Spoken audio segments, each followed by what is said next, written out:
बार हमें राजस्थान में ऐसी सरकार चाहिए जो कि युवा के साथ, युवा की दिलों की धड़कन के साथ हमेशा ऐसे ही खड़े रहे।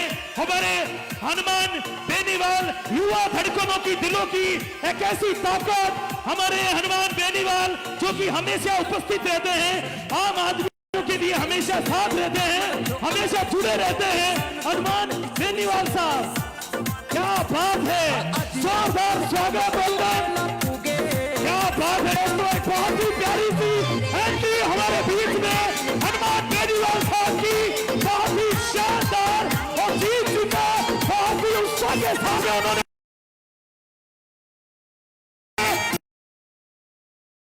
एक एंट्री की है हमारे भाई साहब हनुमान बेनीवाल। और क्या बात है दोस्तों, बहुत ही शानदार हमारे हनुमान बेनीवाल भाई साहब की एक एंट्री जो कि बहुत ही शानदार, हमारे युवा दिलों की धड़कन है। हनुमान बेनीवाल भाई साहब हमारे बीच में उपस्थित हो चुके हैं। मैं चाहता हूं ये कहीं मिला ही नहीं, आप जैसा कभी कहीं मिला ही नहीं, मिलता कैसे, कहीं था ही नहीं। हनुमान बेनीवाल साहब के लिए जोरदार तालियां और आप सभी की जोरदार जयकारे घोष के साथ में हनुमान बेनीवाल, हनुमान बेनीवाल, हनुमान बेनीवाल। और दोस्तों आप सभी थोड़ी सी व्यवस्था बनाए रखें, अपनी अपनी जगहों पर बैठ जाएं। आप अगर व्यवस्था बनाएंगे तो हमारे गांव में एक ऐसा एक और कार्यक्रम हम करवाएंगे और भी बेहतरीन। पुलिस प्रशासन का सपोर्ट करें और जितने भी हमारी युवा शक्ति है उन सभी से मैं निवेदन करूंगा थोड़ा थोड़ा पीछे होके विराजमान हो जाए, अपनी अपनी जगहों पर बैठ जाए। दोस्तों हेलो हेलो, सभी भाइयों से निवेदन है कि थोड़ा पीछे खिसक जाए।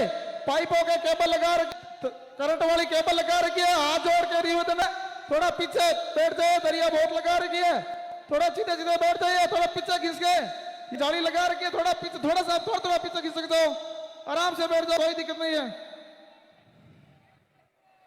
थोड़ी सी शांति बना के थोड़ा पीछे जगह बना रखे।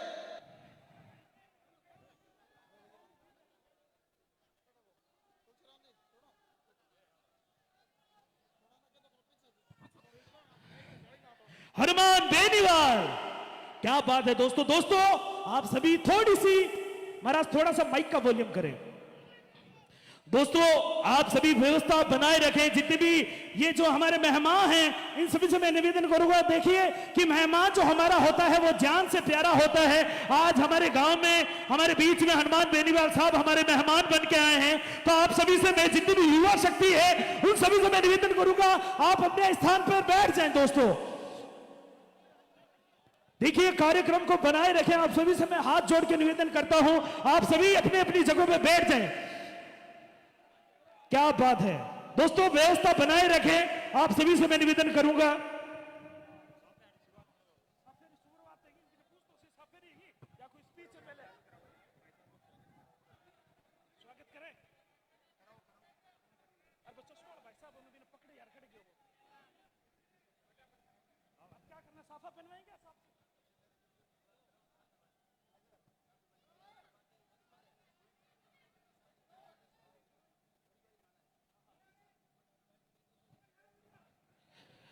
और पीछे जितने भी खड़े हैं उन सभी से निवेदन करूंगा यहां से खाली कर दे, पीछे ये खाली कर दे जल्दी से।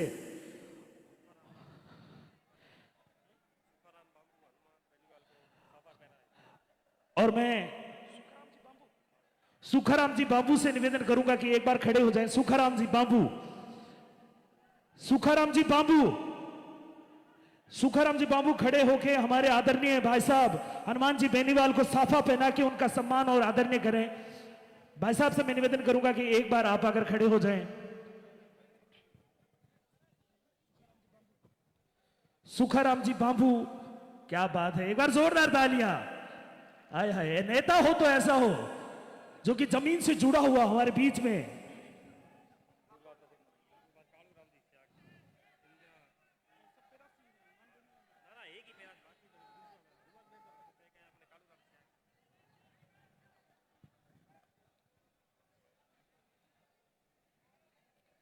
जोरदार तालियां बजती रहनी चाहिए दोस्तों आप सभी की।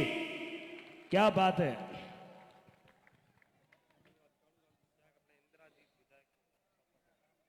कालूराम जी सियाग, इंदिरा जी विधायक को साफा पहना के उनका स्वागत और सत्कार करें।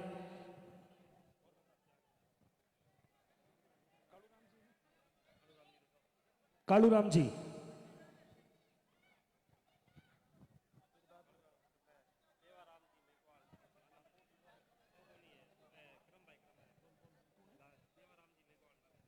देवाराम जी मेघवाल, लालम देसर,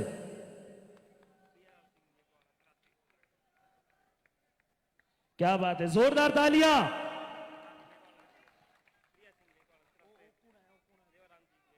देवाराम जी मेघवाल, प्रिया सिंह जी मेघवाल को माला पहनाकर उनका स्वागत और सत्कार करें, साफा पहनाकर।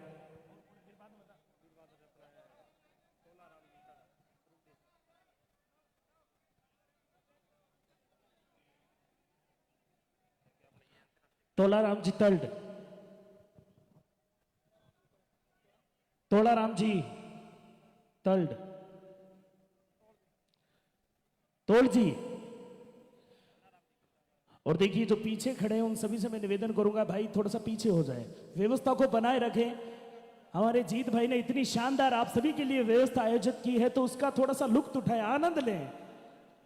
जीत भाई के लिए एक बार जोरदार तालियां बजा दें, बहुत ही शानदार। और उनके लिए बस मैं यही कहना चाहूंगा कि जो पानी से नहाते हैं वो लिबास बदलते हैं, जो पानी से नहाते हैं वो लिबास बदलते हैं, और जो पसीने से नहाते हैं वो इतिहास बदलते हैं। और देख सकते हैं एक ऐसा प्यारा सा इतिहास बदला है उन्होंने। जीत भाई के लिए जोरदार तालियां बजाते, जीत भाई गोदारा के लिए, क्या बात। तोलाराम जी तल्ड, तोलाराम जी, दानाराम जी को साफा पहना के उनका स्वागत और सत्कार करें।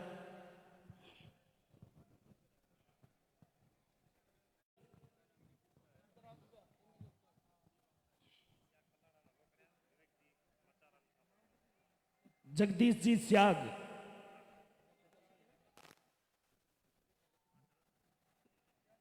जगदीश जी स्याग, विवेक जी को साफा पहना के उनका स्वागत और सत्कार करें।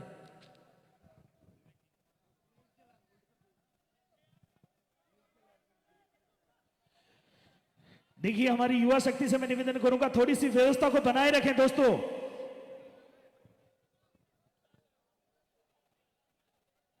थोड़ी सी व्यवस्था को बनाए रखें, यहां मत करो। हाँ,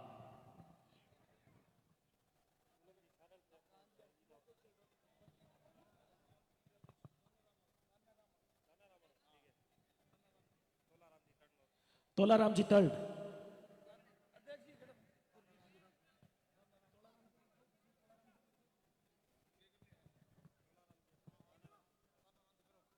तोलाराम जी तल्ड से मैं निवेदन करूंगा दादा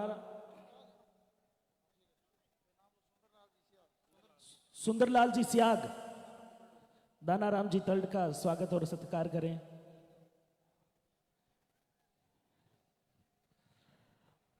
और हमारे पुलिस प्रशासन से मैं निवेदन करूंगा जो ये छत पे खड़े हैं इधर पीछे, उनका थोड़ा सा देखें आप।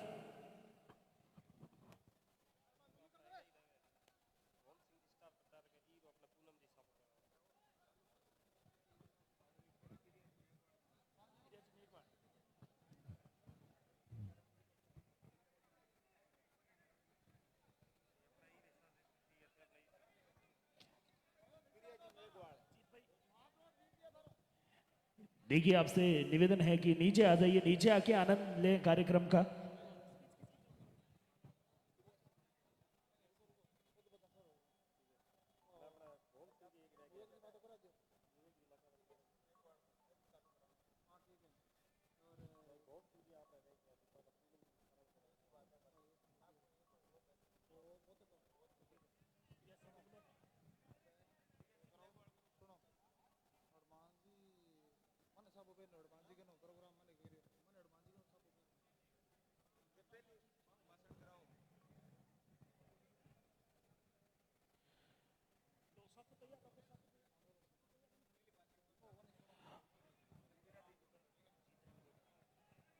और मैं हनुमान जी से निवेदन करूंगा, हनुमान भाई साहब से निवेदन करूंगा कि जीत राम जी गोदारा को एक साफा पहना के उनका स्वागत और सत्कार करें।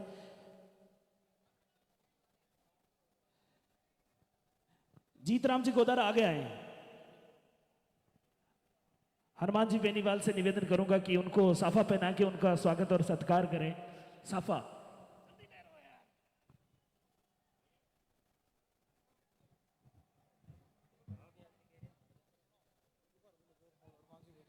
हनुमान जी भाई साहब से मैं निवेदन करूंगा कि हमारे जीतराम जी गोदारा साहब को एक साफा पहना के उनका स्वागत और सत्कार करें। आप सर।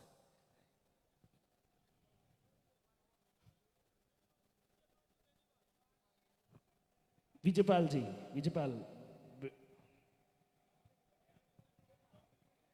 क्या बात है। आप सभी की जोरदार तालियां, तालियों की गड़गड़ाहट यूं ही बजती रहनी चाहिए दोस्तों, जीतराम गोदारा भाई साहब के लिए भी।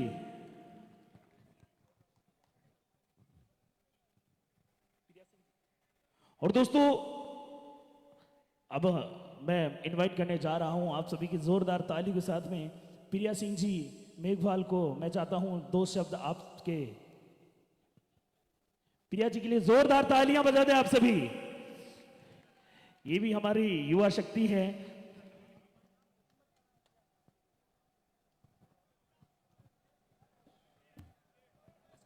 मंच पर उपस्थित अतिथिगण, बेनीवाल भाई साहब, सामने जो बैठे हैं मेरे भाइयों, उनको मेरा सादर प्रणाम। एक बार जयकारे के साथ शुरू करेंगे। तेजाजी महाराज की, राम सापीर बाबा की, जय जवान, जय भीम, जय भारत। सत्ता संकल्प यात्रा लेके हम आज आपके शहर बरसिंहसर में आए हैं। जितना प्यार और सम्मान दिया है उसके सदा तहे दिल से बहुत बहुत धन्यवाद, और आभारी भी रहेंगे कि आप लोगों ने इतना प्यार और सम्मान दिया है। आरएलपी टीम सत्ता संकल्प यात्रा इसलिए निकाल रही है कि वो देश में, प्रदेश में व्यवस्था ला सके, भ्रष्टाचार खत्म कर सके, महिला उत्पीड़न के मामले खत्म कर सके, बेरोजगार को रोजगार मिल सके। 70 सालों से जिस गुलामी की जंजीरों से हम लोग जकड़े हुए हैं, जातिवाद बांट दिया है जिन लोगों ने, हिंदू मुस्लिम सिख ईसाई जाति की परिभाषा समझा दी है, उन लोगों से ये कहना चाहते हैं कि हम सब भाई भाई हैं, और हम एक ऐसा इतिहास लिखेंगे 2024 में कि ज्यादा से ज्यादा संख्या में आरएलपी को वोट देकर बेनीवाल भाई साहब को मुख्यमंत्री बनाएंगे। प्रिया सिंह मेघवाल एक दलित समाज की बेटी है, और जितना प्यार और सम्मान बेनीवाल भाई साहब ने, आरएलपी टीम ने दिया है मुझे, वो आपको आगे वाली पंक्ति में बैठ के पता चल रहा होगा। पिछले 28 तारीख से मैं यात्रा कर रही हूं, और फ्रंट आगे रथ पे भाई साहब मुझे खड़ा करते हैं। जब मैं पहली बार भाई साहब से मिली थी तो भाई साहब ने ये बोला था कि प्रिया, आरएलपी तुम्हारा परिवार है, ये तुम्हारा घर है, मैं तुम्हारा भाई हूं, 365 दिन तुम्हारे लिए खड़ा रहूंगा। जब तो मैं आरएलपी टीम का हिस्सा भी नहीं थी। ऐसा इंसान ढूंढने से भी नहीं मिलेगा। जिस बीजेपी की बात करते हैं ना, महंगाई इतनी बढ़ गई है, टमाटर के भाव पूछने से वो जेल का रास्ता बताती है। जो बीजेपी की महिलाएं सिलेंडर लेके रोड पे बैठी रहती 500 रुपए में, आज 1200 रुपए का सिलेंडर हो गया है, वो चुप बैठी है। कब तक सहन करते रहेंगे? जो लोग कहते थे ना कि हम सत्ता के लिए साइकिल पे आए थे, आज उन लोगों के घर देखो, उनके पास देखो, BMW, ऑडी, मर्सिडीज है। आप लोग साइकिल पे घूम रहे हो, आपके लोगों के पैरों में चप्पल नहीं है। हक अधिकार खा गई है आपका। सुख चैन किसको कहते हैं आप लोगों को नहीं पता, उससे ज्यादा कहीं बेनीवाल भाई साहब को नहीं पता। वो 24 घंटे आपके लिए जगह रखते हैं। एक बार बोला था उन्होंने कि प्रिया, ऐसी कोई टेबलेट बताओ जिससे भूख खत्म हो जाए। किसान का बेटा है, अपना निवाला साइड में रख के आपके लिए निवाला दे रहा है, इससे बड़ी बात क्या होगी? इज्जत से बड़ा कुछ नहीं है। संपूर्ण सुख तो सभी को चाहिए, पारिवारिक सुख भी सभी को चाहिए। जो इंसान अपने संपूर्ण सुख चैन त्याग करके तुम लोगों के बीच में बैठा हुआ है, उस इंसान से बड़ा कोई नेता है नहीं है। ये कांग्रेस है, ये बीजेपी है। कभी एक हाथ ऐसा आता है तो कभी एक हाथ ऐसा आता है। हक, वोट का हक आपका हक है। सरकार आप बनाते हो, आपको सरकार नहीं बनाती है। अभी भी बदल जाओ।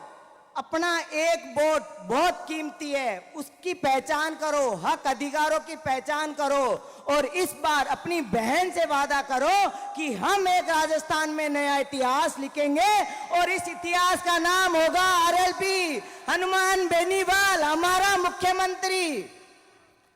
तो ये प्रिया सिंह मेघवाल ना, आपकी बेटी आपकी बहन खुद झुक जाएगी, आपका सर कभी नहीं झुकने देगी। ये वादा करके जाती है आज, और कभी भी याद करना 365 दिन तुम्हारे लिए हाजिर रहेगी। हाथ जोड़ के निवेदन है आपसे, बोतल के बटन पे वोट दीजिए और बेनीवाल भाई साहब को मुख्यमंत्री बनाइए। धन्यवाद। बहुत बहुत धन्यवाद बहन प्रिया सिंह जी मेघवाल। अब मैं एक निवेदन करूंगा।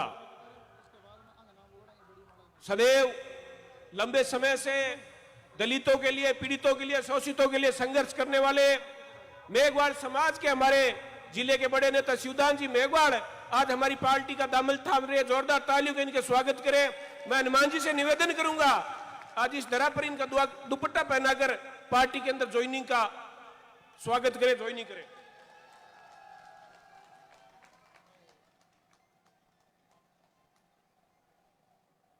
मैं हनुमान बेनीवाल जी से निवेदन करूंगा भाई जितेंद्र गोदारा जो यहाँ का युवा नेता है उनको भी दुपट्टा पहनाकर पार्टी के अंदर शामिल करेंगे। जितेंद्र जी गोदारा, क्या बात है।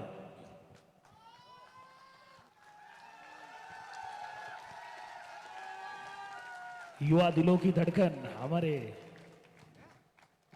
मैं फौजी साहब से निवेदन करूंगा, रामेश्वर जी फौजी साहब अक्का सर से भी ज्वाइनिंग है, फौजी एजेंट ज्वाइनिंग है आरएलपी। एक बार दुपट्टा पहनाकर हनुमान जी से एक निवेदन है।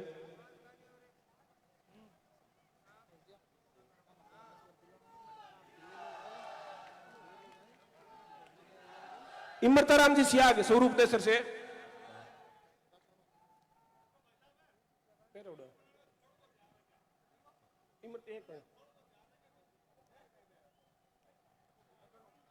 आप सभी जो महानुभावों ने पार्टी की सदस्यता ली है, जोरदार तालियों के साथ इनका एक स्वागत करें। अब मैं निवेदन करूंगा राष्ट्र लोकतांत्रिक पार्टी के वरिष्ठ नेता, मजबूत नेता, सुजानगढ़ से पिछले उपचुनाव के अंदर अपनी छाप छोड़ने वाले सीताराम जी नाइक आए और हम सबको संबोधित करें। जोरदार तालियों के साथ सीताराम जी का स्वागत।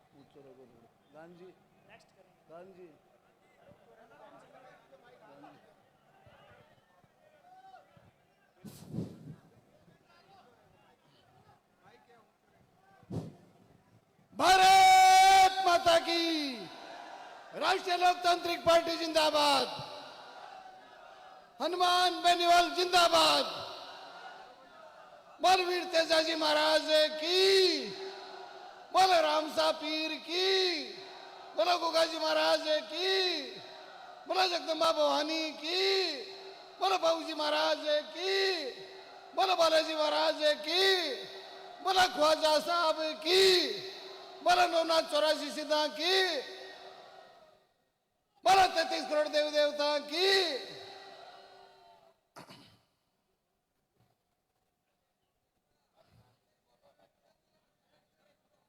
बोलो संत लदुनाथ जी महाराज की।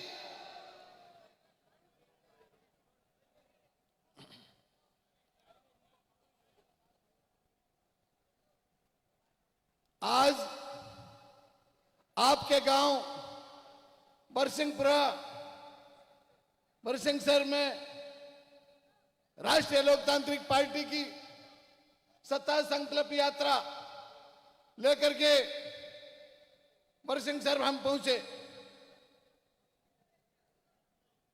मंच पर आसीन राष्ट्रीय लोकतांत्रिक पार्टी के सुप्रीमो हनुमान जी बेनीवाल साहब, मेड़ता विधायक बहन इंदिरा जी बावरी, बॉडी बिल्डर बहन प्रिया, सम्मानित मंच, मेरे सामने विराजमान मेरे पिता तुल्य बुजुर्गों, नौजवान भाइयों, प्यारे बालकों, आज ये सत्ता संकल्प की जरूरत कहां पड़ गई थी। मेरे सम्मानित साथियों, 75 साल से कांग्रेस और भारतीय जनता पार्टी ने लूटने का काम किया और अपन लूटते आए। सम्मानित साथियों, आपका ध्यान अवगत कराना चाहूंगा, जब मोदी जी आए थे, लुभावने भाषण दे करके कहने लगे, बोले मेरी बहनें खाना पकाती है, आंखों में धुआं जाती है लकड़ियों से, गैस फ्री दूंगा, धोखा दिया और बहनों से वोट ले गया। अगले दिन आपके बयान में अशोक जी गहलोत ने भी कहा था, जब लंपी में गाय मरी थी उस समय कहा था, जो लंपी में गाय मरी है उनको 40-40 हजार रुपए दूंगा, ऐसे कहा था मेरे भाइयों। कौन से किसान को दिया 40-40 हजार रुपए? मात्र ये धोखाबाज पार्टी है। राष्ट्रीय लोकतांत्रिक पार्टी आप सबकी पार्टी। पहले आपके पास में कोई विकल्प नहीं था कि वोट तीसरी जगह कहां दे। कांग्रेस से दुखी होते, भारतीय जनता पार्टी को वोट डाल देते, भारतीय जनता पार्टी से दुखी होते, कांग्रेस को वोट दे देते। सम्मानित साथियों, धन्यवाद देना चाहूंगा हनुमान जी बेनीवाल को, आपको आपकी अपनी पार्टी बना करके आपको सौंप दिया और बोतल का निशान दे दिया। सम्मानित साथियों, 36 कौम की पार्टी है। लोग भ्रमित करेंगे ये जाटों की पार्टी है। ये जाटों की पार्टी होती तो सीताराम नायक आज मंच पर थोड़ी दौड़ता। इस नायक को माइक पकड़ाने का काम भी हनुमान जी बेनीवाल ने किया। नायक समाज का मान और सम्मान बढ़ाया और प्रदेश तक का जिम्मेदारी भी दी। और जब विधानसभा की टिकट देकर के सुजानगढ़ विधानसभा क्षेत्र से इस नायक को चुनाव भी लड़ाया, उस समय 30-30 मंत्री, 50-50 एमएलए इस प्रकार घूम रहे थे जैसे गलियों में आवारा सांड घूमते। पर हनुमान जी की ताकत पराजय कर दी और कांग्रेस और भारतीय जनता पार्टी के दांत खटे। सम्मानित साथियों, परिवर्तन का समय आ गया है।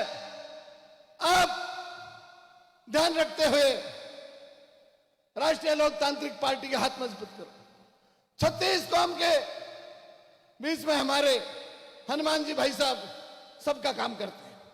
जीत करके तो और भी बहुत सांसद गए थे, 24 सांसद जीत करके गए थे, पर मोदी जी के सामने इस प्रकार बैठते हैं जैसे कबूतर के सामने बिल्ली के सामने कबूतर बैठता है।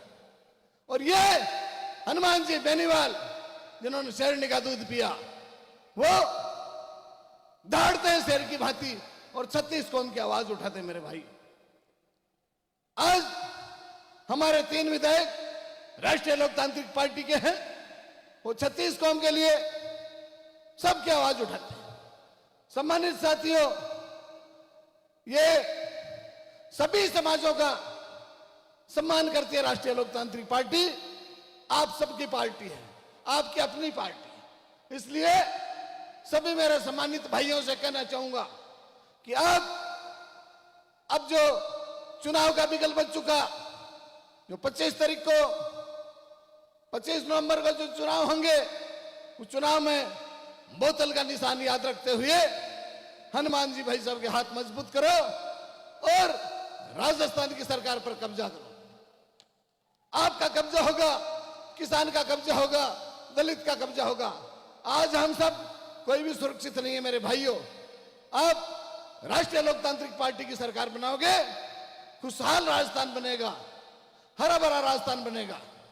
आपकी जो आज सब संकट में है, बहन बेटियों की इज्जत तार तार हो जाती है, पेपर लीक हो जाते हैं। मेरे सम्मानित साथियों, जिम्मेदार कौन है? आपकी अपनी पार्टी। जब तक किसान का बेटा कुर्सी पर नहीं बैठेगा तब तक आपका भला नहीं हो। सम्मानित साथियों, राष्ट्रीय लोकतांत्रिक पार्टी के हाथ मजबूत करो, भाई हनुमान जी के हाथ मजबूत करो और राष्ट्रीय लोकतांत्रिक पार्टी को जीता करके विधानसभा पर कब्जा करो। इतना ही आपसे मैं निवेदन करना चाहता हूं। आपने मेरे को मान और सम्मान दिया, आपने बात सुनी, इसके लिए बहुत बहुत धन्यवाद, बहुत बहुत धन्यवाद मेरे सम्मानित साथियों।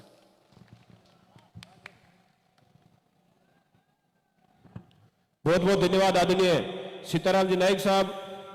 अब मैं निवेदन करूंगा नोखा से मजबूत आवाज पूर्व सरपंच दीपाराम जी केरली साहब आए और अपने को संबोधित करेंगे। दीपाराम जी केरली।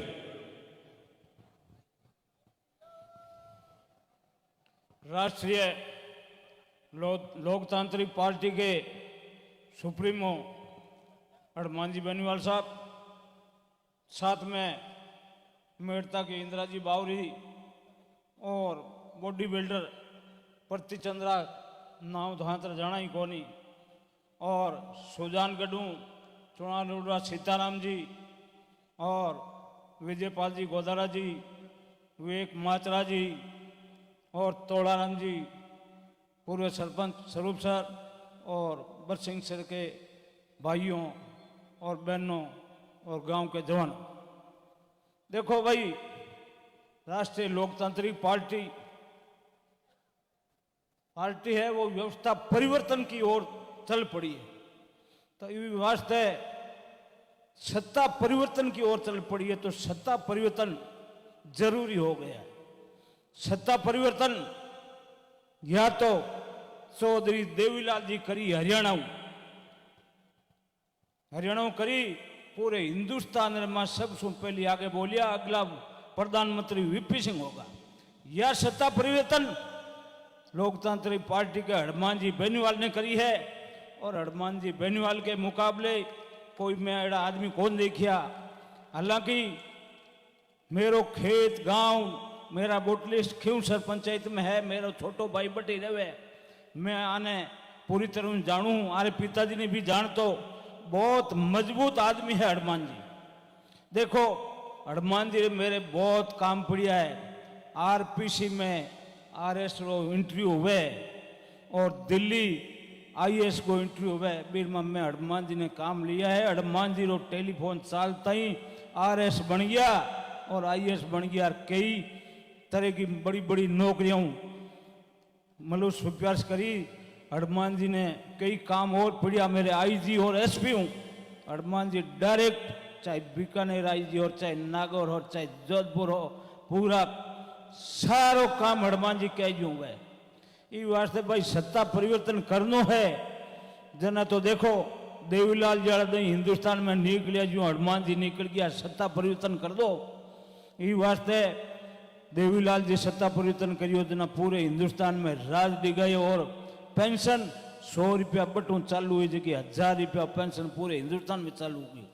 तो ये वास्ते हरियाणा देवीलाल जी कम नहीं है ये हनुमान जी।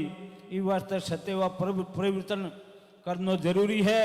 कमजोर आदमी ने वोट दो चाहे मत दो, कोई मतलब को नहीं। एडे मजबूत आदमी ने वोट दो। आने साथे पार्टी भी बड़ी मजबूत है। मैं तो पहली आनी पार्टी आवे ना थोड़ा डरने लग जाओ, बड़ा कोई थड्डो दे दे लो। ये वास्ते हनुमान जी पार्टी बहुत मजबूत है भाई। ये वास्ते परिवर्तन करना जरूरी है। ठीक, बहुत बहुत धन्यवाद दीपाराम जी केवली साहब। अब मैं निवेदन करूंगा आपकी तालियों के बीच प्रभु दयाल जी गोदारा, पूर्व सरपंच कसर प्रभु दयाल जी गोदारा आए और हम सबको संबोधित करें। प्रभु दयाल जी। राम राम साहब, आज सत्ता परिवर्तन यात्रा 28 तारीख लेकर अभी पहुंचे आप बरसिंह सर थाने ठा लगे और थे मतलब थोड़ा कहना हुई घना आया। तो पहला तो हनुमान जी को अपने कोलाइत द्रावण प्रधान में स्वागत करता हूं आपकी सभी तरफ से। और थारो भी स्वागत है थे थोड़ा सो फोन हूँ इतना बदरिया तो हूँ थारे पर से विश्वास रहा हनुमान जी ने कहा हनुमान जी कोला ही तो परिवर्तन करता मैं डरा दूंगे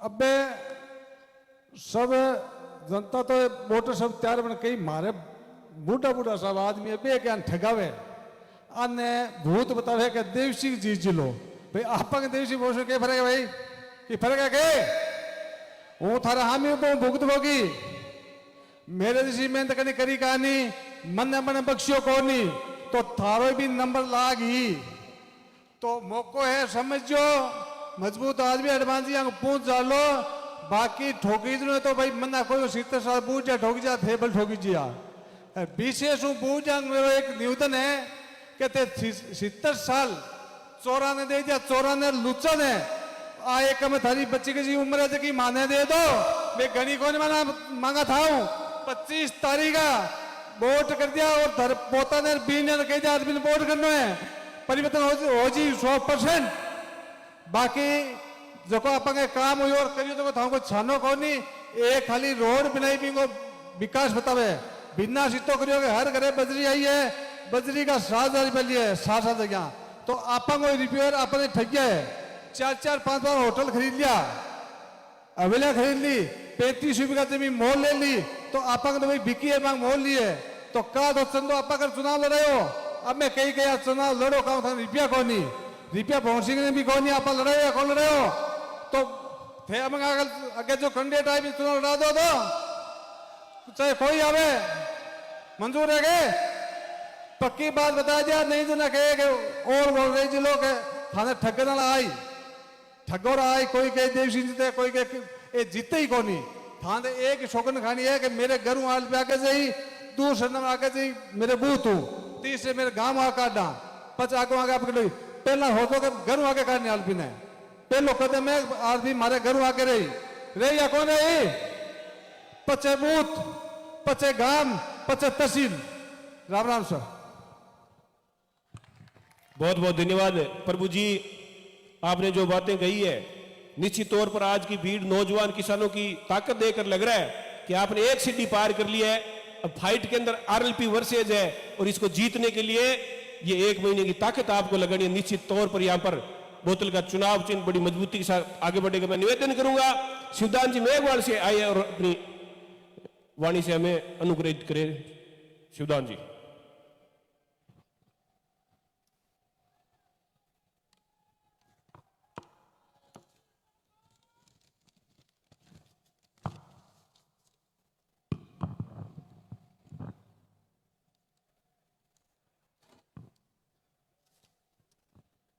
गांव बरसिंगसर में आज आरएलपी की ये सत्ता संकल्प यात्रा पहुंची है। आज की इस जनसभा के हमारे मुख्य अतिथि राजस्थान की आस और उम्मीद नागौर से सांसद भाई हनुमान जी बेनीवाल साहब, मेड़ता सिटी की विधायिका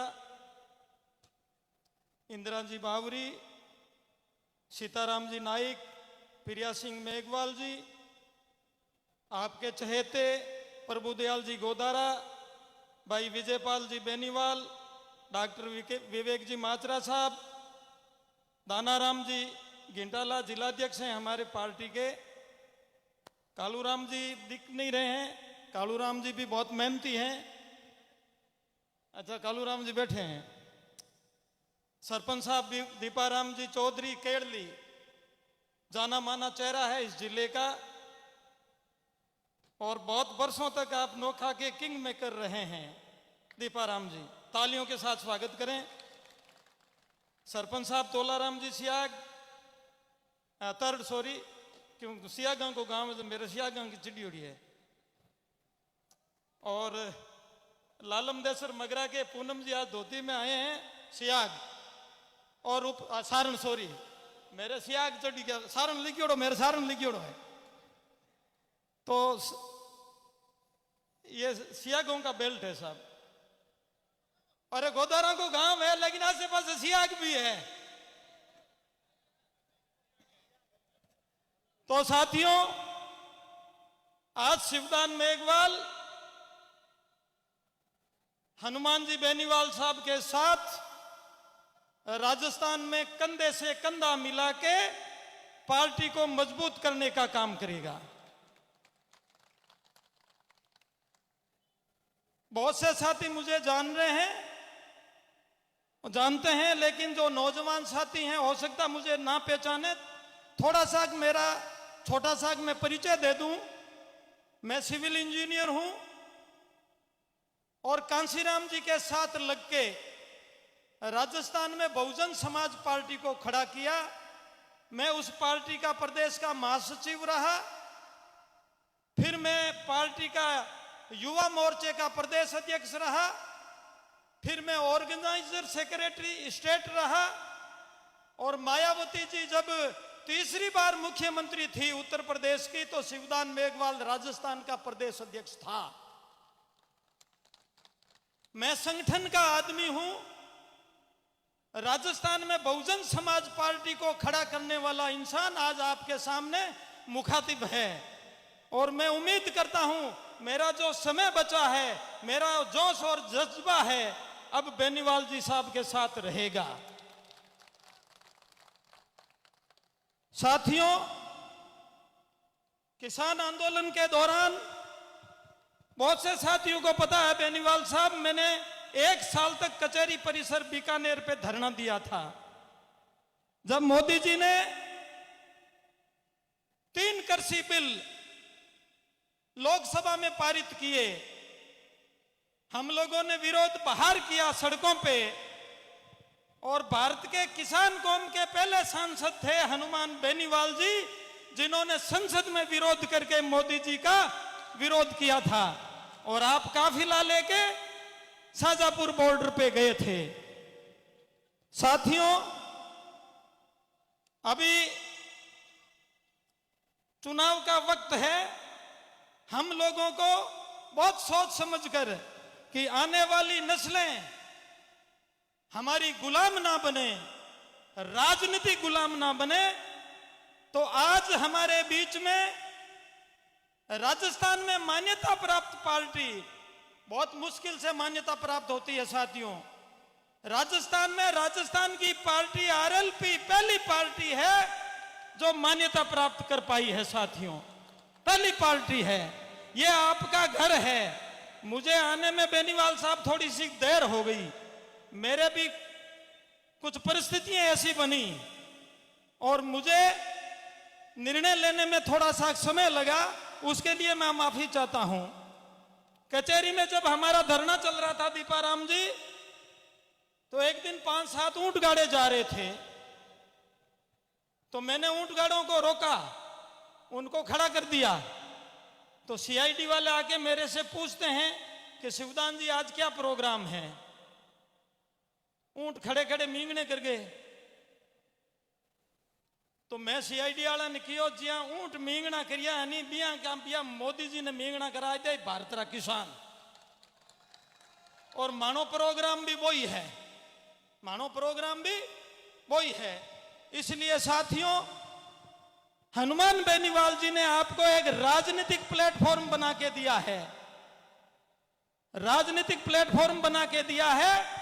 इस प्लेटफॉर्म पे 36 कौम आके खड़ी हो सकती है। आपको मिन्नतें नहीं निकालनी पड़ेगी, आपको अपना स्वाभिमान गिरवी नहीं रखना पड़ेगा। टिकट के लिए आपको 20-20 दिन तक वहां दिल्ली में नाक रगड़ना नहीं पड़ेगा। आप आइए, क्षेत्र के लोगों से आप निवेदन कीजिए, क्षेत्र में काम कीजिए, और बेनीवाल साहब आपको टिकट के साथ 30-35 हजार वोटों का झुंड भी आपको देंगे साथियों। ये बेनीवाल साहब की आज पूरे राजस्थान में पहचान है। तो साथियों, जब किसान कौम हड़ौतिया करती है, जब जाट हड़ौतिया करता है, या जाट के अलावा जो किसान कौम हड़ौतिया करती है, तो पहला बीज धरती पे डालती है तो वो अपने परिवार के लिए, कीड़ी मकोड़ों के लिए, पशु पक्षियों के लिए, सबके लिए भगवान से दुआ मांगता है कि हे मालिक, हे कुदरत, सबके लिए, रिश्तेदारों के लिए, सबके लिए अनाज देना। आज मैं समझता हूं बेनीवाल साहब ने राजनीतिक हलोतिया किया है राजस्थान में, राजनीतिक हलोतिया। और राजनीतिक हलोतिया में हनुमान बेनीवाल जी के इस हलोतिये में सब कौमों को कुछ न कुछ मिलेगा, कुछ न कुछ मिलेगा। जो सत्ता से वंचित जातियां हैं उन जातियों को भी आरएलपी में मौका मिलेगा। इसलिए साथियों, आप आरएलपी से जुड़िए और मुझे पूरा भरोसा है कि आने वाला समय आप लोगों का है, नौजवानों का है। हनुमान बेनीवाल जी आपके लिए संघर्ष कर रहे हैं। हनुमान बेनीवाल जी मुख्यमंत्री बनेंगे। सत्ता बगैर कुछ भी नहीं है, सत्ता बगैर कुछ नहीं है, और सत्ता आपके सहयोग से बनती है। हनुमान बेनीवाल जी ने अग्निवीर की लड़ाई लड़ी देश में पहली बार, जब मोदी जी अग्निवीर का मुद्दा लेके आए और अग्निवीर योजना लागू कर दी। अग्निवीर योजना क्या है कि फौज में ज्यादातर किसानों के बच्चे हैं और कुछ किसानों की हालात फौज की वजह से ठीक हो गई है, तो किसानों की आर्थिक नसबंदी करने के लिए फौज में ये अग्निवीर योजना मोदी जी लेके आए। इसका विरोध हनुमान जी ने किया। पहले 25% परमानेंट का मोदी जी की घोषणा थी, लेकिन बेनीवाल साहब के सहयोग से, संघर्ष से अब उसको 50% तक ये लेके गए हैं। साथियों, मैं आपको बताना चाहता हूं, पूरे वर्ल्ड का कंसेप्ट है, भारत का नहीं, पूरे वर्ल्ड का कंसेप्ट है कि जो कौम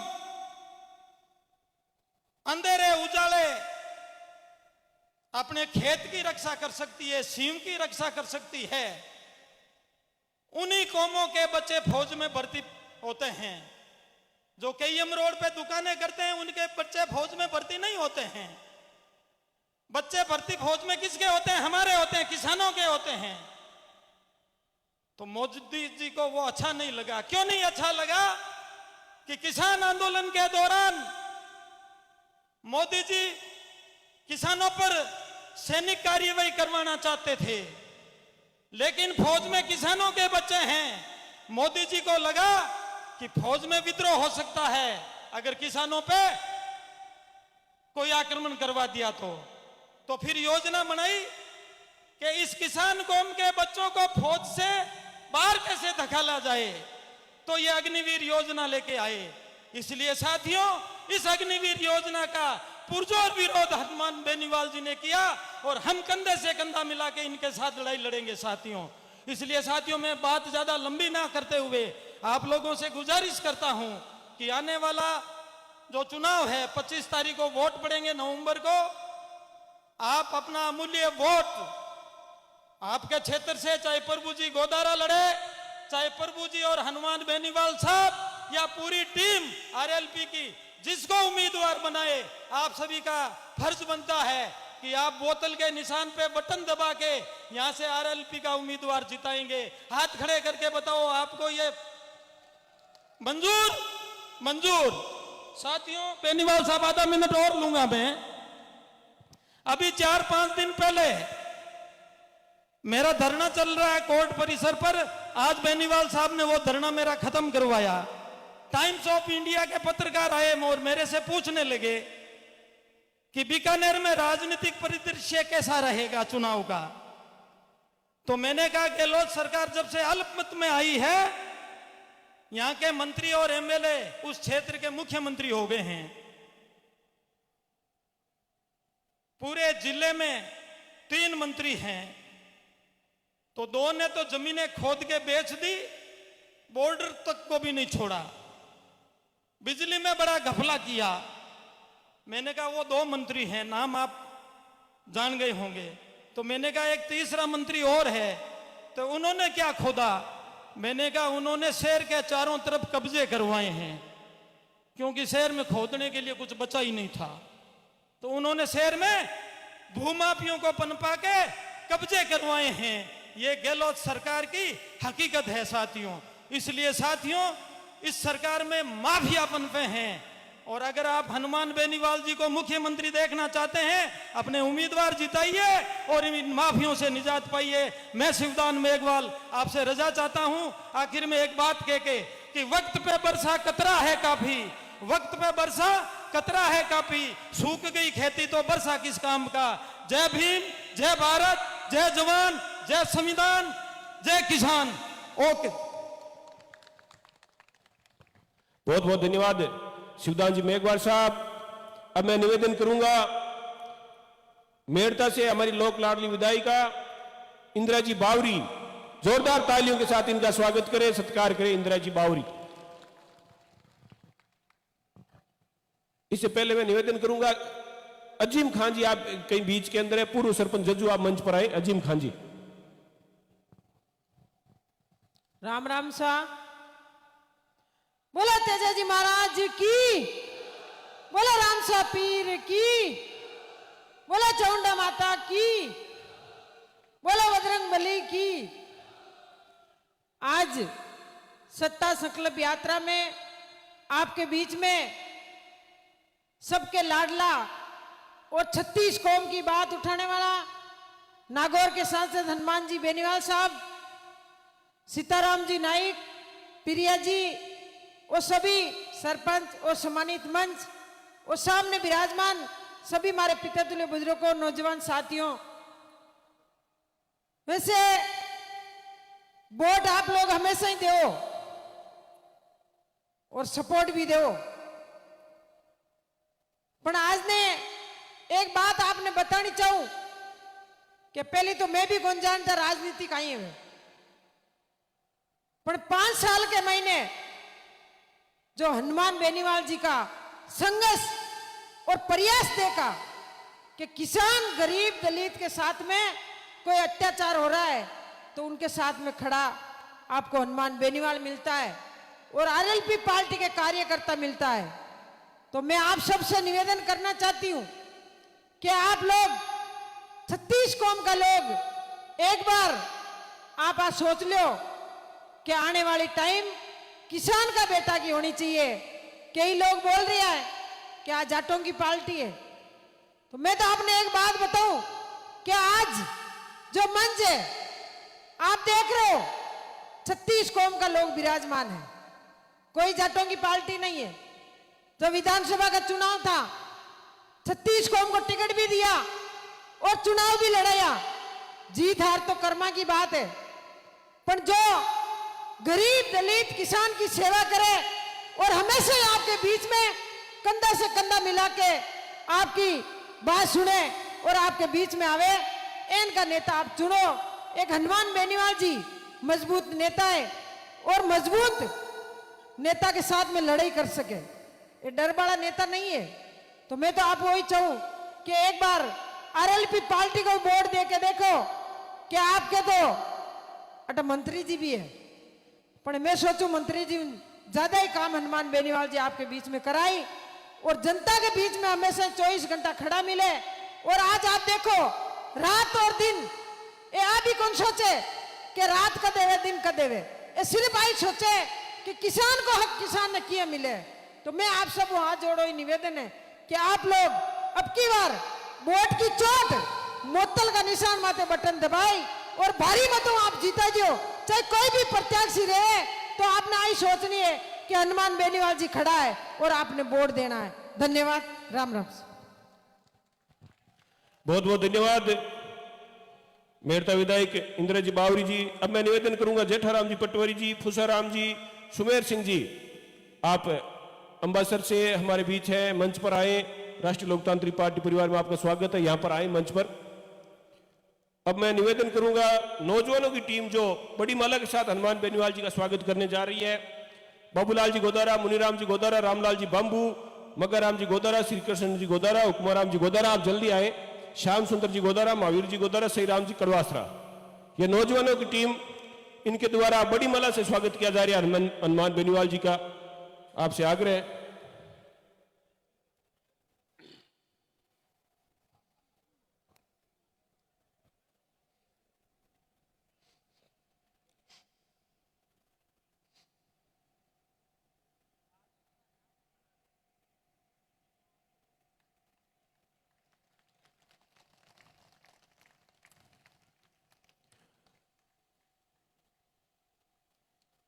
नौजवान नेता जिन्होंने पिछले दिनों जयपुर के अंदर हमारी पार्टी की सदस्यता ली थी, गोपीराम जी मेघवाल हमारे बीच, इनका बहुत बहुत धन्यवाद, स्वागत। अब मैं आपकी जोरदार तालियों के बीच बुलाना चाहता हूं नागौर के सांसद, किसानों के मसीहा, जवानों के दिलों की धड़कन आदरणीय हनुमान बेनीवाल जी आएंगे, हम सबको संबोधित करेंगे। जोरदार तालियों के साथ इनका स्वागत सत्कार।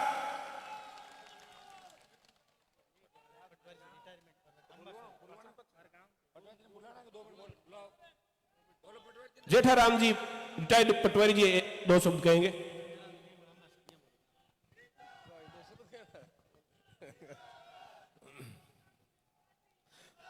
परम सम्माननीय हनुमान जी, शिवदान जी, प्रिया सिंह, मैं हृदय तल की गहराइयों से इनका हार्दिक अभिनंदन करता हूं। आज सत्ता संकल्प यात्रा का आगाज हुआ है, बहुत ही बढ़िया बात है। 76 साल से जनता त्रस्त है, बीजेपी कांग्रेस सब एक ही पहलू के चट्टे बटे है। एक सामनाथ है, एक नागनाथ है। बर्बाद गुलिस्ता करने को बस एक ही उल्लू काफी है। हर साख में उल्लू बैठा है, अंजाम गुलिस्ता क्या होगा, इस देश का क्या होगा कोई नहीं जानता। अगर आप अभी भी नहीं संभलोगे तो इसलिए देश गर्द में चला जाएगा। मेरा नाम जेठाराम बारूपाल है, आंबासर गांव है। मेरी मिसेज पूर्व में सरपंच थी और मैं पटवारी और गिरदावर से रिटायर हुआ हूं। जय हिंद, जय भारत, जय।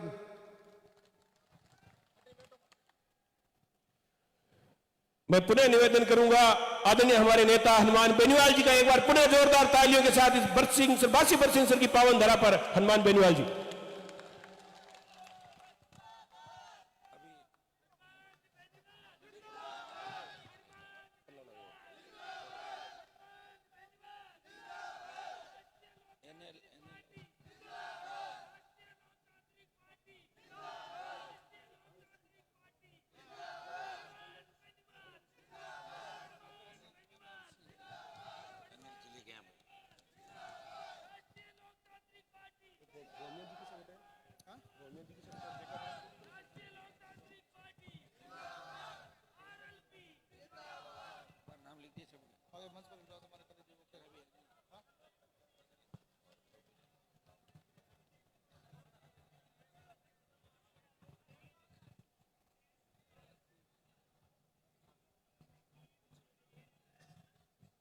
बासी बरसिंह सर के अंदर सत्ता संकल्प यात्रा का ऐतिहासिक स्वागत सत्कार किया। जोशीले अंदाज में आप 2 किलोमीटर तक जिस जोश के साथ इस यात्रा का स्वागत करने के लिए आए, समस्त नौजवानों का, धरती पुत्रों का, सर्व समाज किसानों का हृदय से आभार प्रकट करता हूं। बहुत बहुत आपको धन्यवाद। 2-4 जोरदार जयकारे लगाऊंगा। जय बोले वेटैया जी महाराज की, जय बोले सुंदर भोमिया जी महाराज की, जय बोले रामसा पीर की, करणी माता की। राष्ट्रीय लोकतांत्रिक पार्टी मंच पर उपस्थित मेड़ता की विधायक बहन इंदिरा बावरी जी, सीताराम जी नायक, अंतर्राष्ट्रीय बॉडी बिल्डर प्रिया सिंह मेघवाल,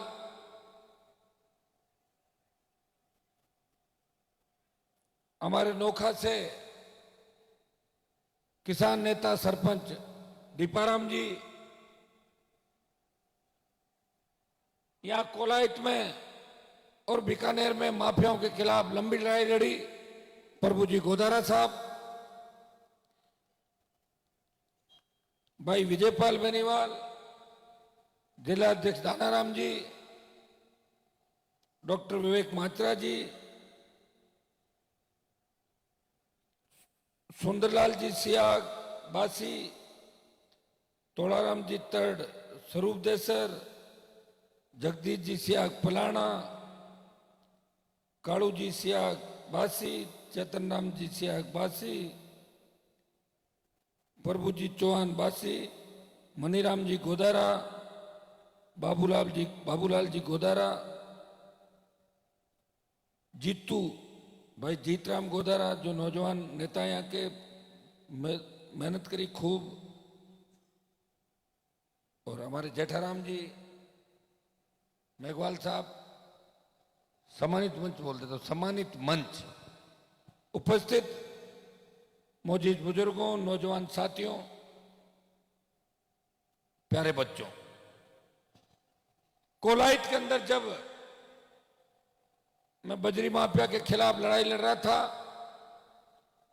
उस समय आपने ऐतिहासिक कार्यक्रम का आयोजन किया, और तब मैंने कहा था कि बरसिंह सर के अंदर भी मैं एक सभा करूंगा, और आज मैं मेरा वादा निभाते हुए सत्ता संकल्प यात्रा का रथ लेके बासी बरसिंह सर के अंदर इस चुनावी समय के अंदर, जब कांग्रेस और भारतीय जनता पार्टी के नेता टिकट बांटने के अंदर लगे हुए हैं, सबको सरकार बनाने की चिंता है, भारतीय जनता पार्टी सत्ता में आना चाहती है, कांग्रेस रिपीट होना चाहती है, आरएलपी पार्टी इस प्रदेश को बचाने के लिए जय जवान जय किसान के नारे के साथ सत्ता संकल्प के माध्यम से आपके बीच अपनी उपस्थिति दर्ज करा के आपको अपनी ताकत याद दिलाने के लिए हर विधानसभा क्षेत्र गांवों के अंदर घूम के ये याद दिला रहे, उठो,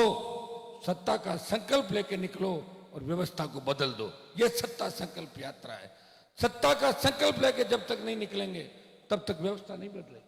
यहाँ बरसिंह सरबासी के अंदर बहुत बड़ी समस्या, तो नवेली लिग्नाइट, एनएलसी, जिसकी वजह से बहुत बड़ा प्रदूषण इस इलाके के अंदर हो रहा है। मैंने वादा भी किया था, अकेला व्यक्ति हूं, लड़ाके है मेरे पास, लेकिन आप जैसी लड़ाई सेठों से चाहते हो, सरकारों से चाहते हो, दिल्ली राजस्थान की सरकारों चाहते हो, उसके लिए मुझे हर जगह रहने की आवश्यकता होती। मैं संघर्ष करने आपके बीच नहीं आ पाया।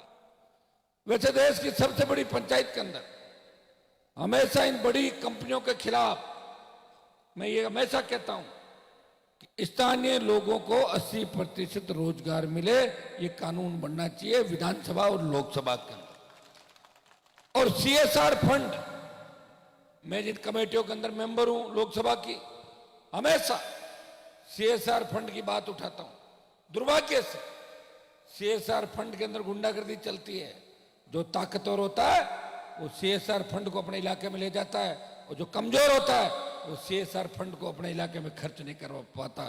कायदा यह है कि जहां कोई फैक्ट्री, कोई कंपनी काम कर रही है, जहां तेल, गैस, कोयला निकल रहा है, तांबा निकल रहा है, सोना चांदी निकल रही है, तेल निकल रहा है, वहां सीएसआर फंड उसी इलाके में खर्च होना चाहिए जहां वो निकलता है।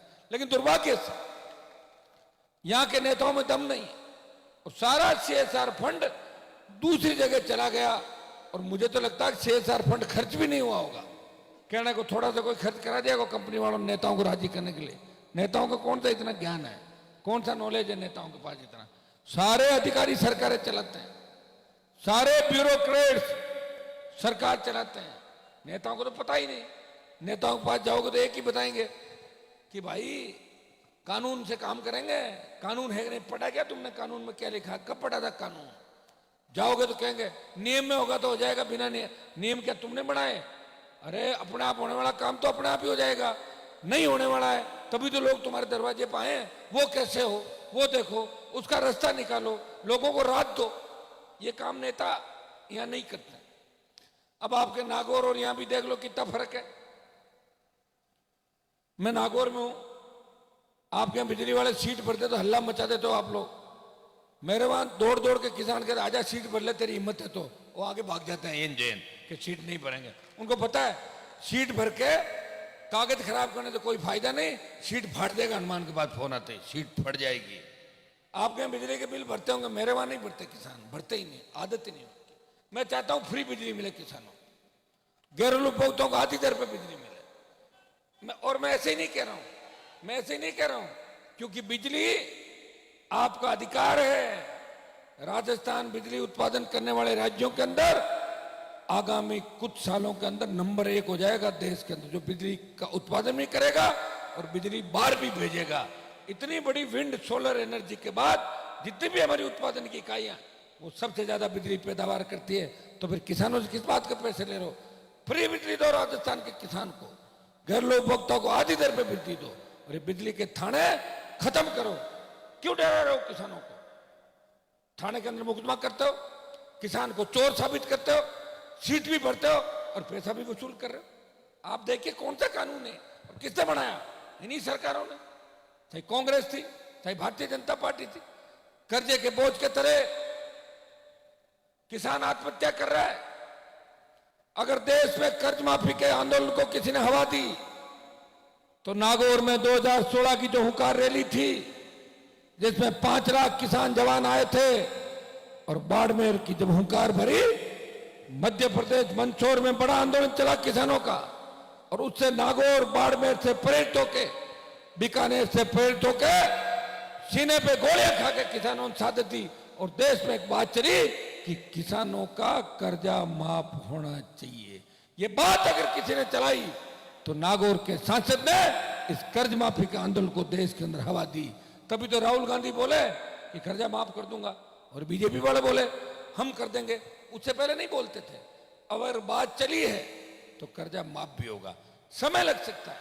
मैंने कहा जब देश के अंदर धन्ना सेठों का 15-20 साल में 3 लाख करोड़ से ज्यादा का कर्जा माफ हुआ, तो देश के किसान का भी कर्जा माफ होना चाहिए। ये बात अगर मजबूती के साथ देश की बड़ी पंचायत के अंदर कहने की कोई ताकत रखता है, वो नागौर का सांसद है। भाइयों, जब देश के अंदर तीनों कृषि बिल आए थे, काले कानून आए, उस समय उत्तरी भारत के अंदर जिसकी नई पार्टी थी, मैं धन्यवाद दूंगा शिवदान जी मेघवाल का, कि आज इन्होंने राष्ट्रीय लोकतांत्रिक पार्टी अपने परिवार के अंदर ये शामिल हुए। शिवदान जी मेरे वहीं के रहने वाले, और बीकानेर के अंदर सिविल इंजीनियर, और बहुत शेड्यूल कास्ट किसान को संगठित करने का बहुत प्रयास उन्होंने लंबे समय से किया था। मैं शिवदान जी को गाड़ी में ही कह रहा था, ये एमएलए बनना, एमपी बनना, ये तो भाग्य की बात है, लेकिन जो आदमी नाम कमाता है, जिसकी इज्जत होती है, वो एमएलए एमपी से बड़ा होता है। बिना इज्जत वाले एमएलए एमपी भी बहुत घूम रहे हैं, लोग उनको गाड़ी में नहीं बिठा, लिफ्ट में होगा एमएलए एमपी, लोग ये कहते हैं। तो शिवदान जी, आज आपने जो हमें मजबूती दी, मैं आपको विश्वास दिलाता हूं कि मैं दलितों की, मेघवाल समाज की लड़ाई राजस्थान के अंदर हमेशा लड़ता हूं। लोकसभा में हमेशा दलित शोषित पीड़ित की बात करता हूं। आप हमारे साथ आए हो तो आपको महसूस होगा कि मैं मेरे घर के अंदर आया हूं, किसी पॉलिटिकल पार्टी के अंदर नहीं हूं, मेरे परिवार के अंदर शामिल हूं। मैं आपका स्वागत करता हूं। और आपने जो मेरा जो आगे जाओ, आपने जो विचार यहां पे रखे, निश्चित रूप से आज आप और हम मिल जाए राजस्थान के अंदर, मजा ले, कोई तीसरा यहां मुख्यमंत्री बन जाए, मिलने की आवश्यकता है। हर कॉन्स्टिट्यूंसी में मिलते ही 1 लाख, 1.25 लाख, 1.5 लाख हो जाते हैं। ये नाइक बेटे सीताराम जी, बावरी, मेघवाल, हम सारे मिल जाए, ओबीसी के लोग, बताओ। लेकिन कैसे होगा जब हर समाज का नेता इस मंच में दिखेगा। मैं प्रयास कर रहा हूं। मेरे को लोग ये भी कहते हैं कि हनुमान जी तो आजकल शेड्यूल कास्ट की पैरवी करते हैं 24 घंटे। अरे भाइयों, इनके बिना राज नहीं मिलने वाला। यही लोग वो लोग थे जिन्होंने आजादी के आंदोलन से लेके आज तक हमारा साथ दिया, हमें छोड़ के नहीं गए थे। लोकतंत्र के अंदर जीत होती है, वही सबसे बड़ी होती है। इसलिए हमें इनके साथ की आवश्यकता है। जिस देश, जिस प्रदेश के अंदर तीसरा मोर्चा बना, तीसरी ताकत बनी, अगर उत्तर प्रदेश में मायावती मुख्यमंत्री बनी तो वहां के मुसलमानों ने साथ दिया। जब मुलायम सिंह बने तो वहां के मुसलमानों ने साथ दिया। हरियाणा में चौधरी देवीलाल जब सत्ता के अंदर आए, मुसलमान एक तरफा वोट डालते थे। चौधरी चरण सिंह के साथ भी उत्तर प्रदेश का मुसलमान एक तरफा वोट डालता था, वहां की शेड्यूल कास्ट भी वोट डालती थी। हमें राजस्थान के अंदर जो राजनीति मिली, ये मुझे जो मिला है तकलीफ, अगर 20-40 साल पहले हमारे नेता ये काम करते, शेड्यूल कास्ट को, हमारे लोगों को एक करके अगर नई पार्टी बना के दे देते, तो अभी तक तो हम सत्ता के अंदर आ जाते। मुझे धन्यवाद दो कि पूरी जवानी किसानों के लिए समर्पित कर दी। पूरा सुख चैन सब खत्म हो गया। घूम रहा हूं, कांग्रेस को चिंता है, बीजेपी को चिंता, लेकिन मुझे चिंता आपकी। अभी कोई टेलीफोन आ जाए कि हनुमान जी फलां जगह बात हो गई, छोड़ के यात्रा चला जाऊंगा, सुबह वापस आ जाऊंगा। पूरी रात इन राजस्थान की सड़कों पर निकाली है। ईश्वर की कृपा है कि कभी कुछ भी नहीं हुआ, ये ईश्वर की कृपा है। 5-5 लाख की रैलियां हुई, आपको संभालना बड़ा टेढ़ा है, और विशेषकर जवानों की पॉलिटिक्स करना कितना टेढ़ा। छोटी छोटी बातों में नाराज हो जाना, फोन नहीं उठाया, उठा लिया तो लंबी कहानी शुरू कर दे, नहीं करो तो दूसरी सोचते भाई साहब फोन नहीं उठाते तो फोन ही थोड़ी उठाता रहूंगा, और भी तो काम कर, भाषण भी देना पड़ेगा, खाना भी खाएंगे, लोगों से मिलेंगे। लेकिन चूंकि एक ही नंबर है मेरा, इसलिए सारे जो उलान है वो मेरे ऊपर, मुझे दूसरे ले गए और मुझे पकड़ लिया, हनुमान को पकड़ लो, इसको पहले वाले कहेंगे, उनका हिसाब किताब नहीं। ये सही बात है, क्योंकि मुझे आप अपना मानते हो। मेरे पास ऐसे फीलिंग होती है आपको कि जैसे हमारे भाई के पास बैठे हैं। कोई नेता जैसा लगता ही नहीं आपको, नेता नहीं लगता, मैं लगता हूं आपको अपना भाई। ये जो रथ आया सत्ता संकल्प का, यही रथ अगर बीजेपी का होता तो उसमें कौन बैठे होते पता आपको? 1-2 यहाँ के लोग बैठे होते। और मेरे को रथवाड़ा कह रहा था, ये रथवाड़ा तो क्या कि किराए पे चलते हैं। इस रथवाड़े को मैंने पूछा तुमने कहीं रथ चलाया था क्या? बोले हाँ साहब हमने रथ पहले चलाया था, बीजेपी पार्टी के किराए के था। तो मैंने कहा वहां क्या था? बोले वहां तो जब बीजेपी के नेता अंदर एंटर होते थे ना, तो एमएलए रथ के नीचे भागते थे कि मुझे चढ़ा लो, मुझे चढ़ा लो। मैंने कहा मैं तो वैसे बच्चों को चढ़ाता रहता हूँ, 50-50, 40-40 चलते हैं। कई बार तो रथ में बच्चे आगे निकल जाते हैं, मेरे को पीछे धकेलते, मैं पीछे तो आगे चले जाते। रथ में इतनी ज्यादा वो इसलिए है कि आपको महसूस होना चाहिए कि लोकतंत्र के अंदर असली ताकत आप हो। खाली रथ पे बैठ के हाथ हिलाने से कोई नेता नहीं होता। रथ पे बिठाया किसने? आपने। रथ पे बिठाने लायक किसने बनाया? आपने। किसके वोट से हम सत्ता के अंदर आते हैं? आपके वोट से आते हैं, उसके बाद भूल जाते हैं। जीतेंगे जब तो समाज, तकलीफ पड़ेंगे कोई लात मारेगा, जब जाति, और जब काम पड़ा तो व्यापारी सेठों के साथ मीटिंगें करना। बजरी की माइन से ले लो, चाइना किले की ले लो, एजेंसियां ले लो, दुनिया भर का पैसा कमा लो, विदेशों में पैसा लगा दो, क्या पैसा साथ जाएगा क्या बताओ? अपने लोग तैयार करो। मेरे पास एक भी पैसा नहीं है, फिर भी सोच रखता हूं कि व्यवस्था बदल दूंगा। अभी तक तो किसी के चंदे की रसीद भी नहीं काटी। अगर काटी हो तो मेरे को बता देना, व्हाट्सएप कर देना। आजकल तो सोशल मीडिया पे चलती है सारी बात, कहने की आवश्यकता ही नहीं। और काटी होती तो जरूर करते तुम लोग, और नहीं तो विरोधी करते। देखो देखो ये रसीद काट दी उन्होंने। सारी पार्टियां चंदा करती है। एक व्यक्ति जो इतनी चिंता करता है कि मेरे भाई 15-20 साल से मेरे साथ घूम रहे, गाड़ियों में तेल जला रहे हैं, महंगा तेल है, 100 रुपए डीजल पेट्रोल की कीमत है। रैलियां करता हूं हर जगह, तुम अपने साधनों से ताकत से सारा काम करते हो, मुझे तंग परेशान नहीं करते। इसलिए मैं सोचता हूं जब काम निकल ही रहा है तो मुझे चंदे की रसीद की आवश्यकता कहां पड़ गई। लेकिन भाइयों, बिना संसाधनों के पार्टियां नहीं चलती, आप भी जानते हो। मेरे पास अगर पिछली बार संसाधन होते, 15 एमएलए होते मेरे राजस्थान के अंदर, और 15 एमएलए होते तो सरकार में हिस्सेदारी हो जाती, 7-8 को मंत्री बना देता। हाँ ये सही है, वो मंत्री बनते ही भाग जाते, मुझे छोड़ गई, तो आदत होती प्रकृति की। तो जिसको बनाओ भाग गया। मैं धन्यवाद दूंगा तीनों एमएलए। जब सरकार गिर रही थी, अमित शाह भी डोरे डाल रहा था, वसुंधरा और गहलोत, ये मुझे छोड़ के नहीं गए, ये भी बड़ी बात है। बाकी सारी पार्टियां टूट गई, बसपा सारी की सारी चली गई। हाथी पीछे था, 6 विधायक कांग्रेस पार्टी के अंदर चले गए थे, लोकदल कांग्रेस में, ये कम्युनिस्ट पार्टी वाले कांग्रेस के अंदर, बीटीपी कांग्रेस में। एक पार्टी बची, राष्ट्र लोकतांत्रिक पार्टी, जिसने दिल्ली तक ये आवाज पहुंचाई कि राजस्थान में एक पार्टी है किसानों की, आरएलपी, जो इस बार कांग्रेस और भारतीय जनता पार्टी को सत्ता के नजदीक नहीं आने देगी, वो संघर्ष कर रही है राजस्थान के अंदर। ये संदेश दिया तो आरएलपी पार्टी ने और आपके भाई की मजबूती ने दिया। भाई और राजस्थान में तो लड़ ही रहा हूं, लेकिन दिल्ली के अंदर 2 पाड़े दिल्ली के अंदर है। एक है एनडीए और एक है आईएनडीए, जिसमें कांग्रेस और उनके साथी हैं, और एनडीए में बीजेपी और उनके साथी हैं। मैं तो दोनों में ही नहीं हूं। दोनों ही प्रयास कर रहे थे। मैं नहीं गया, अगर उनके साथ चला जाता तो आपके बीच कैसे आता बताओ मुझे। एक ही चरित्र होता है आदमी का, या तो इधर या उधर। जब एनडीए में था तब आपने कहा छोड़ो मोदी को, किसानों के लिए सत्ता छोड़ी, सड़क पर उत्तरी भारत का एक सांसद आया, छोड़ के आ गया मैं तुरंत। यहां मैं गहलोत से लड़ाई लड़ रहा हूं, तीनों विधायक मेरे सड़क से लेकर अभी तक।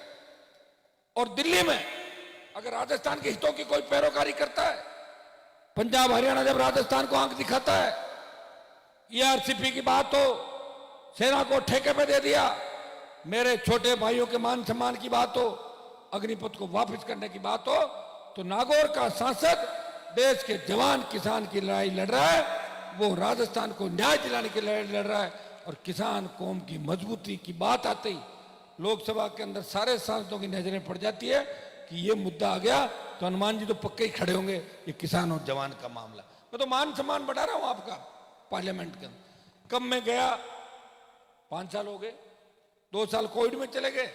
कोविड का वो दिन भी आपने देखे, किसी के घर से बहन गई, किसी का भाई गया, किसी के पिताजी चले गए, माताजी चली गई। और दूसरी जो लहर आई उसमें ऑक्सीजन के अभाव में दम तोड़ा था जिंदगी ने। आपने देखा प्राणवायु नहीं थी लोगों के पास। कौन जिम्मेदार है इसके लिए? या तो बीजेपी या कांग्रेस। हम तो नहीं थे कहीं पे भी। अब लोग ये कह देंगे, मोदी जी लोकसभा में भाषण दे रहे जब कोविड आया 20 के अंदर, कि मेरे हिंदुस्तान पे कोरोना से कोई नुकसान नहीं होगा। तो सारे सांसद टेबल बजा रहे थे, खुश हुए कि भाई मोदी जी ने कह दिया तो कोरोना नहीं आएगा। ऐसा कोरोना आया कि आधा मोदी का मंत्रिमंडल और हम सारे हॉस्पिटलों के अंदर भर्ती हो गए। कई लोग ऊपर चले गए, भरोसा कर लिया कि प्रधानमंत्री जी कह रहे तो नहीं आएगा कोविड।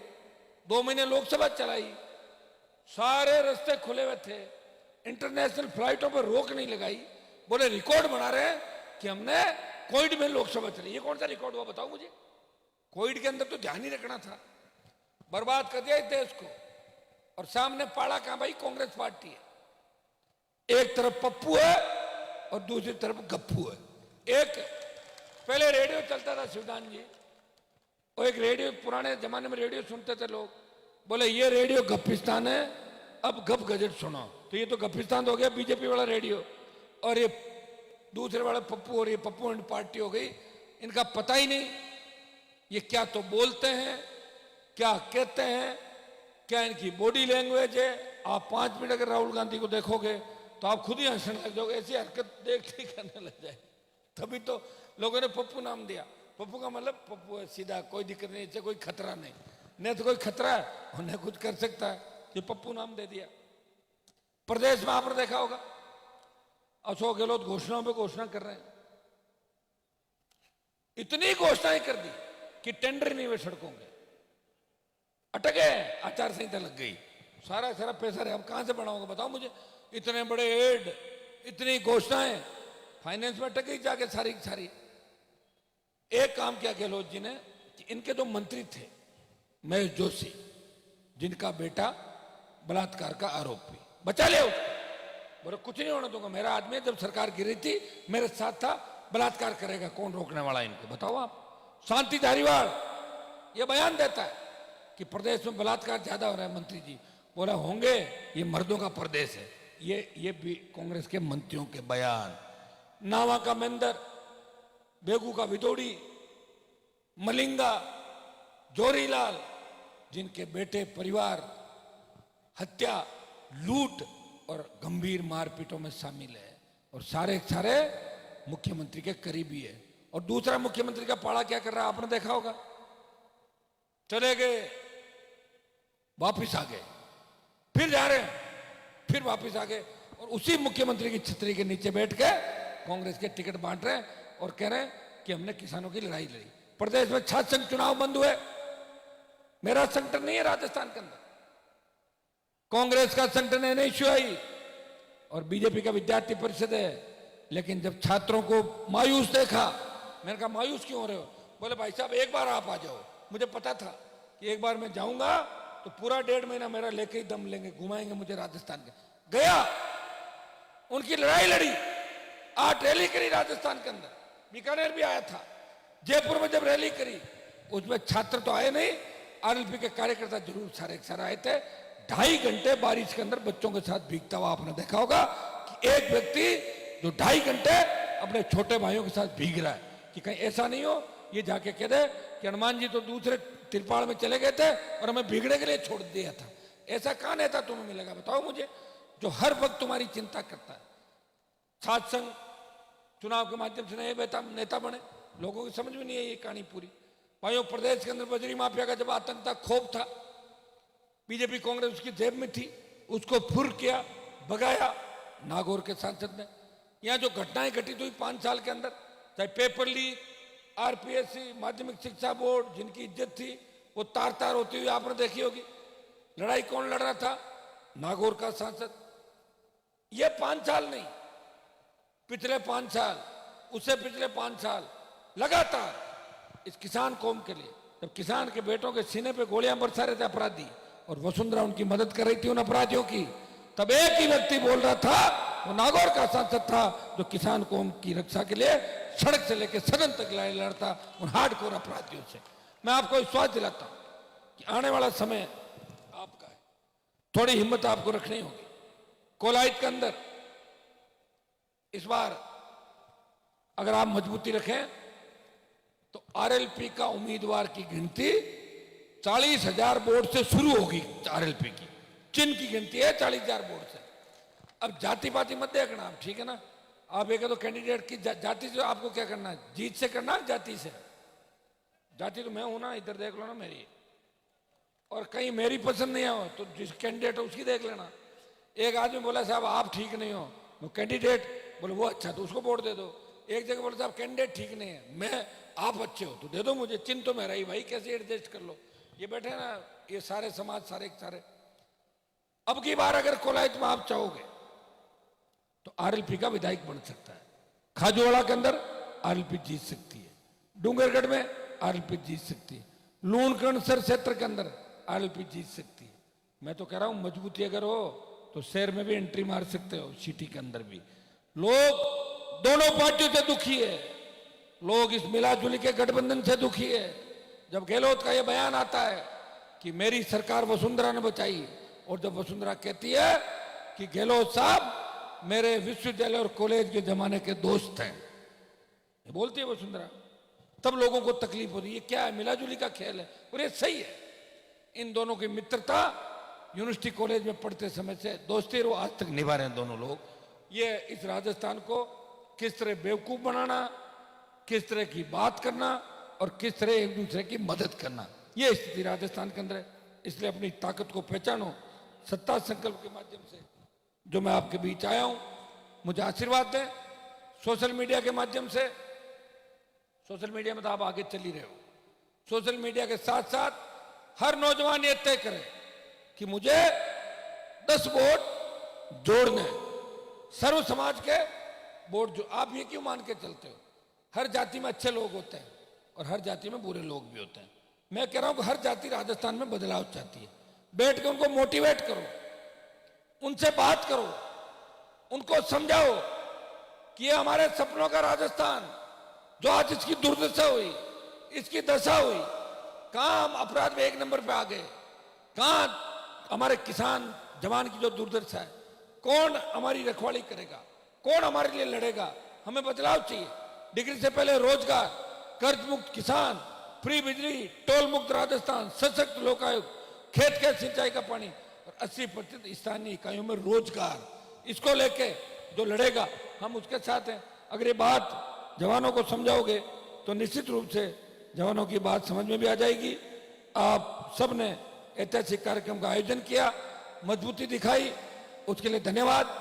आने वाला समय आपका है, पूरी ताकत मुझे देना। बरसिंह सर वासी के अंदर जो इसकी आपकी एनएलसी से संबंधित जो भी समस्याएं, चाहे गोचर क्या मामला है, कंपनी ने अतिक्रमण करेगा, भगा देंगे कंपनी को गोचर से, कंपनी द्वारा, ये सारे जो मुद्दे हैं जो मुझे आयोजकों ने दिए, मैं आपको विश्वास दिलाता हूं आपकी जीत कराएंगे और कंपनी चलेगी आपके हिसाब से चलेगी, आपको कंपनी के हिसाब से नहीं चलना। आप लोकतंत्र के रखवाले हो, आप